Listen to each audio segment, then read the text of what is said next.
Welcome to Vikings Draft Memories. I'm your host, Pete Bercich, drafted in the 7th round of the 1994 draft, 211 overall, in case anybody was wondering, which I'm sure you're not. However, I do have 4 guys with me who are Vikings legends who we all remember, and I'm just so glad that they're with us today. First of all, from Euclid, Ohio, first-round draft choice, Robert Smith. We also have Chad Greenway. And Chad, you're from Mount Vernon, South Dakota, so I guess they can find film on guys out there, but you did go to Iowa, so that helps. Yes. Chuck Foreman from Frederick, Maryland. Chuck, great to have you. Thanks for being here. And last but not least, Kevin Williams from Arkadelphia, Arkansas. Guys, thanks for being here. And with the draft right around the corner for the Minnesota Vikings, I just want you guys to go back in time and talk a little bit about that day and what that day was like. And for Robert, we'll start with you. I know you came out a year early as a junior. Talk a little bit about that and what that day was like, and when it was over, how you were heading to Minnesota. Oh yeah, it was crazy, man. I actually ran a track meet, was running track for Ohio State that spring. And we had a track meet, the Penn Relays, over in Philadelphia. So flew back Saturday night to Columbus, and Sunday morning was just as nervous as all get out. I remember going to Bob Evans and basically taking a couple bites of pancake and couldn't eat anymore. I had talked to a couple of teams and heard some things from my agent that some teams around 15 or 16 in that range might be taking me. And nothing happened. So I had been watching the draft up to that point, but after I think it was pick 16, I turned over to Ren and Stimpy and, started watching that. And my agent called me up, I don't know, maybe an hour or so after I changed it, because, it takes a long time for those picks in the first round. And he was trying to play a joke on me and get me caught in the shower when I got drafted. So he said, if you're a little bit nervous, why don't you take a shower? That'll calm you down a little bit. And then that call came from Denny. And I switched from Ren and Stimpy back to the draft. And Denny, in reference to a trip that I had made to Stanford, while I was at Ohio State thinking about transferring, Denny was out there with his staff, and I went out there, but ended up not transferring to Stanford. And of course, Denny and his staff ended up taking the job up there in Minnesota. But on draft day, it was the first thing Denny said to me on the phone. He said, "I let you get away once, and I'm not going to let it happen again." So it was pretty cool. Jumped in the car that afternoon. And got up there to Minnesota, and almost immediately, and I know, Pete, you can talk for a long time about Ty Willingham, who was running back coach and a stickler for details. Ty started the de-recruiting process, or the de-drafting process, right away. He sat me down, and I'll never forget, we put on some film from Michigan State from the previous season, and he talked about how it was a good gain, but it could have been a great gain if I had followed my blocks properly. So it was a really cool experience and nerve-wracking, but just one of the coolest days of my life. Well, that's awesome. Now, Chad Greenway. Now, my story with you is after your junior year. I remember having a conversation with Scott Studwell. And he was telling me about this linebacker from the University of Iowa who was only a junior.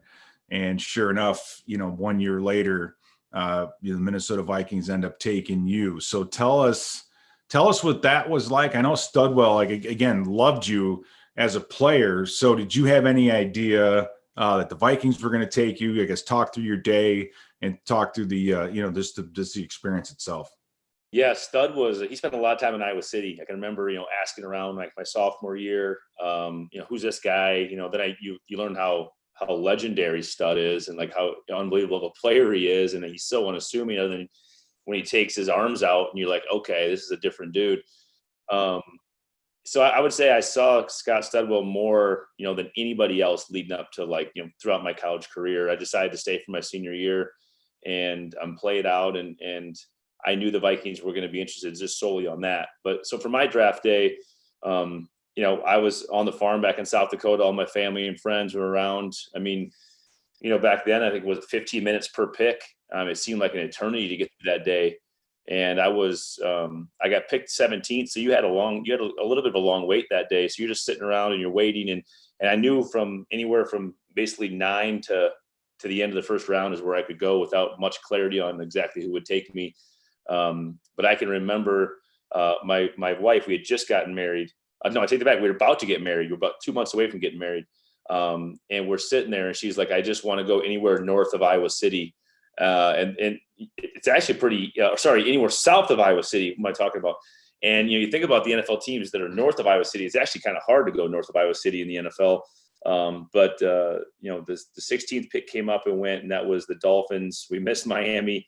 And the next pick, and as soon as the pick goes live, I get a 952 number popping up. And at that point, I had no idea what area code that was. And my marketing guy was familiar with Minnesota. He's like, oh, that's the Vikings. Here we go. I pick up and I want to say the first voice I heard was Chili, Brad Childress, but then it was Fran Foley real soon after that, who was part of my draft. But it was just I think like Robert said, it's just a whirlwind. It's a crazy day. It's like all this dream and work and everything you've done is kind of culminates in this one day. And the funny part is I get to go to our I get the call, and it's on we're in the middle of the cornfield in South Dakota on my farm, and I'm on my Trio cell phone, and I get the call, and the call drops. I mean, it couldn't be more appropriate for where I am. And I got to go and then they call the home phone, because I was like the next phone number listed, and it's on the landline with like the curly cord, like pigtail cord coming from the wall. And I'm like, I got that thing stretched 30 feet so I can get in front of the TV and get back to my Easy Boy. And it was just, it was an incredible day. Go to our small town gymnasium. It's filled with the entire community just supporting me. Was awesome. And then we flew up to Minnesota, and much like you guys, or like Robert said, it wasn't as quick as Coach Willingham was, but Coach Pugic was the next morning. It was show up at 8 a.m. and we're writing the playbook.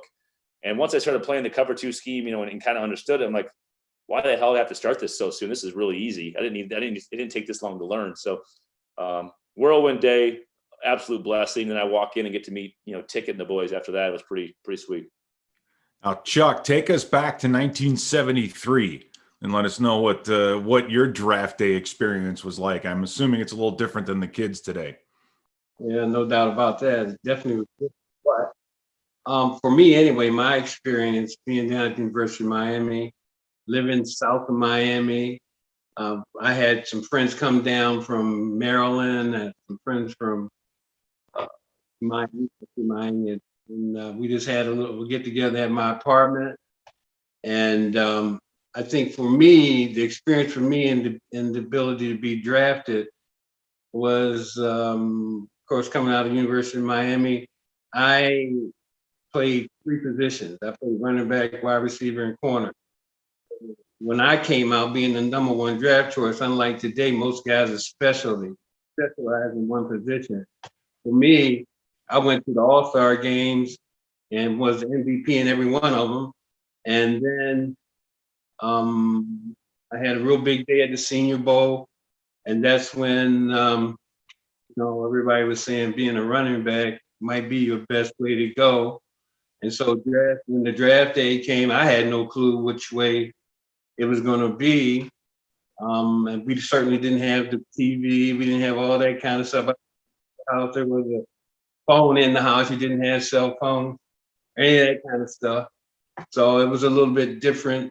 For me, I think it was a big thing because I was just on the phone with like Jim Finks, who was here. And then at the time, my agent was a guy by the name of John Wooten.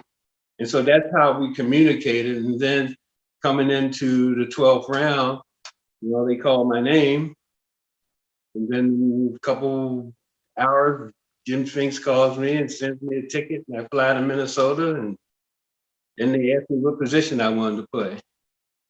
And that was what it was for me. So I could have played either, it didn't make a difference to me. So I just said I'll try the running back position and start off there, and that's where it went. So, you don't have a 12 player pick in the draft nowadays, and he gets to choose where he's going to play. To me, it didn't matter to me, but now guys specialize in one position.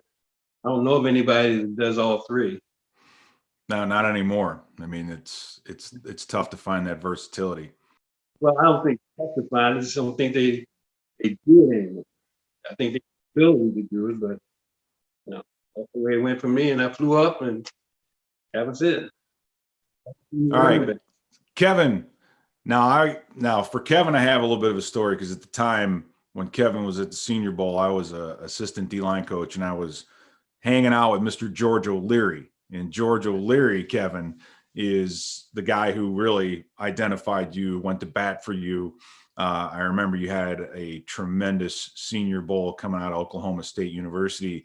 And I remember draft day for you, and you have to give it a little bit of background, because the year before we drafted Brian McKinney, and there were some issues with us getting the name up there. So we basically were leapfrogged, and then we got the name in for Brian McKinney. The following year, however, we knew we wanted Kevin Williams, but we figured we could trade the pick down a couple down a couple levels, and everything would go just fine. So we actually let the clock expire, just like Dallas had done the year before. And that was when Mike Tice got booed. So you might have been, unfortunately for you, when you were drafted, it wasn't about you. It was kind of about how that process went. Did you get any of that kind of feeling? And what was your draft day like? Because I'm sure it was a little bit crazy in that respect. Yeah. I was gonna ask you that. I was gonna be like, I remember getting booed. So okay. It wasn't you getting booed. It was the fact that like I said, it was 2 years in a row that we couldn't get our pick in on time. The first year, that was on us. But the year that you were drafted, it was intentional. They were trying, they knew that you were going to be there, but we couldn't get a trade to go through. So we just did what Dallas had done the year before. But for the fans, all they know is 2 years in a row, you can't get a damn name in on time. Right. And so they're going to boo Mike. They boo you. They boo everybody. I went home. My kids booed me. Everybody, but it turned out okay. We got the right guy. Yeah, it turned out okay. I think they wanted Terrell Suggs, though. I mean, I was, I don't know. It kind of felt like the leftovers, but that's all right. On my draft day, man, all the family was over. We was out barbecuing in the yard, had a big TV on the porch, and letting the draft go. I was expected to go from 12 on up. Like you said you guys trying to trade back. I was expected to be around 12. Hadn't talked to Minnesota once. Talked to every team under the sun. Minnesota was nowhere on the radar. I had no idea, didn't know anything about Minnesota. But anyway, we were barbecuing, and I think I was actually on the grill flipping ribs or chicken or something. And the what was it? The 7th pick comes up. It's Minnesota. They don't pick, so I'm not paying attention. So whoever it was, I think whoever the next 2 teams was actually rush in, get their pick in. Minnesota still didn't pick, so nobody's paying much attention. We just trying to keep up with what position or what pick it was. So I think it gets to number 9, and they picked me. They didn't call me. I hadn't heard from them. Hadn't heard anything. My brother's girlfriend at the time, she just goes to screaming and yelling, "You just got picked. You just got picked." I mean, okay. I'm looking at the TV, kind of shocked, really. I mean, like, you always hear it. They're gonna call you first. So I'm like, okay. So the house phone rings. It's Mike Tice. We just picked you. We want to get you up here.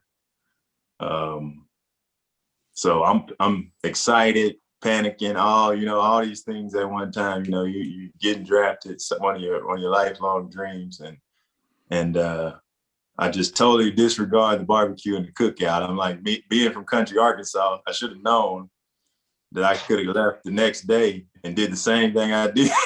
So I rushed to Little Rock, which is like an hour and a half away, try to get a flight, get to Minnesota. It's like 11 o'clock at night. So what are we going to do at 11 o'clock? Nothing. I could have just got up early and left the next day and got there that morning and did the same thing. I mean, it was a whirlwind from the time they picked me to getting to Minnesota, doing all the interviews. And I don't know, it was a blur after that kind of.